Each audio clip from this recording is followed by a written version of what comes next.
Hello, I'm Gary West, and I'm here with Donny Denton at Valor Farm. And I say that with a great deal of reverence, because Valor Farm has been, over the years, one of the anchors of Texas horse racing. It was put together by the Scarborough family in the early 1990s. That's before a major racetrack ever opened in Texas. And it not only has been the most successful farm in Texas over 30 years, it's also the most beautiful. If you just dropped out of the sky and landed here, you would think you were in Kentucky. Valor Farm, the Scarborough family, of course, most noted in horse racing for Ali Sheba, the great Ali Sheba that they owned.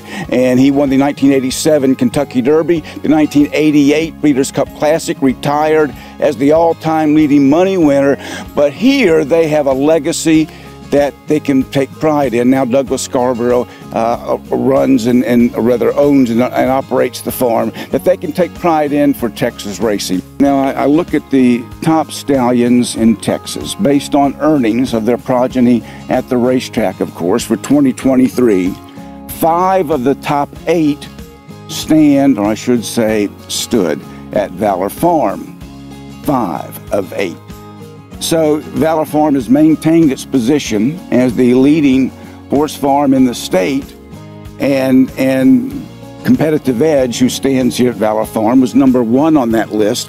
Nevertheless, the stallion roster at Valor Farm has changed a great deal. Congaree has passed. Yes. And My Golden Song has passed. And one of the top stallions in Texas for many years has retired from stud duty. Yes, there'd be too much bling. Just getting some age on him. He just wasn't being productive in the breeding shed like we would like for him to be. So we decided to go ahead and retire him. Phenomenal horse, great sire for Texas. He did a lot of good things for Texas. I think you have to be very confident about the position of Valor Farm to maintain that position as the top farm in Texas. Well, we work hard. We work hard to represent Texas and Texas racing. We're very blessed that we were able to acquire these horses and to get them in Texas. You don't have a chance a lot of times to get a Grade 1 in Texas, especially a horse like Competitive Edge or Braider. These were serious race horses. You don't win Grade 1s by just being a horse. Okay, well, speaking of those stallions, why don't we go take a look at these stallions? This is our one of our stallions. This is Competitive Edge. He's a son of Super Saver, Grade 1 winner. We've had him here for 3 or 4 years. Just an outstanding stallion. He's one of those stallions that he not only gets runners in the Southwest, he gets them in California, gets them in New York. They win anywhere. Very nice horse, very fast horse, Grade 1 winner. So we're very fortunate to have him as well. Beautifully balanced, well-made horse. He won the first, 4 races of his career, including the Hopeful Stakes as a 2-year-old. So his offspring tend to be precocious and fast. And of course, his stallion, his sire, won the Kentucky Derby, Super Saver. So you get that combination that everyone's looking for, speed and stamina. And this right now is the top guy in Texas. He's the leading stallion based on 2023 earnings in Texas. He is, and we during the August sale, we were very fortunate. He hit a home run, and we did well with. He had one colt brought 85,000, one brought 80,000. I had several bring 45, 35. I think one brought 57,000. So as far as the Texas market, he was the #1 stallion as far as selling for the year. And his offspring seem to be running right now. They are performing very well. As I said, he's the top stallion based on earnings, and he's just getting started. Yeah, there's a horse that Steve Asmussen had, a horse by the name of Rivet. He's by this horse. They bought him several years ago at the 2-year-old in training sale. I believe this horse, looking back, they give 70,000 for him, and I think he's made a little over close to $500,000 now. And I think at Pimlico, he went a Grade 1 at Pimlico. I can't remember exactly when it was, but an outstanding stallion. We're very lucky to have him here as well. And this is our stallion, Shoplifted. This is his second year here at Valor Farm. And that was a horse that we acquired. Actually, we found him through Steve Asmussen. He had him in the barn. He trained this horse. And Ken actually had rather found this horse. So we had some interest in him, made a few phone calls, and ended up getting him bought. He won the Springboard Mile at Remington Park, and I know he ran in some prominent races and was close in a lot of good races to some very good horses. He was, and he'd actually, I think he runs second in the Fountain of Youth, Grade 1 race, and I think he runs some thirds and some fourths. I mean, he was a very competitive horse, very well bred, and by Into Mischief, isn't he? By Into Mischief, and you know, these Into Mischief horses, they're siring runners. A lot of new first-time studs. You just look up and there's a lot of action with them. So we were very fortunate. Ken had been wanting to find an Into Mischief horse for quite some time, and this horse come available, so got him bought. I remember when I first saw Into Mischief, he just knocked my socks off. He was such a good-looking horse, and he's passing that on. All of his offspring are pretty handsome individuals. They are, and they look a lot like him. I actually was fortunate enough, when we were there at the sale in September, we went out and got a chance to look at Into Mischief and a few of the other stallions, but a quite impressive horse. Well, Shoplifted certainly is an impressive looking horse, and I don't doubt that he's going to stamp his get and produce some runners for you. This is our stallion Gold Double. He's a horse retired a few years ago. He's a Medaglia d'Oro. He's actually out of our good mare, 50 Shades of Gold. I remember 50 Shades of Gold, and I would go as far as to say she's probably the best filly produced in Texas in the last 20 years, maybe longer. Maybe longer. She was a special, very unique filly. I mean, she was very talented. She could run. Just a wonderful filly. We were really blessed to have her. We have her in Kentucky now. We're breeding her up there to several nice stallions.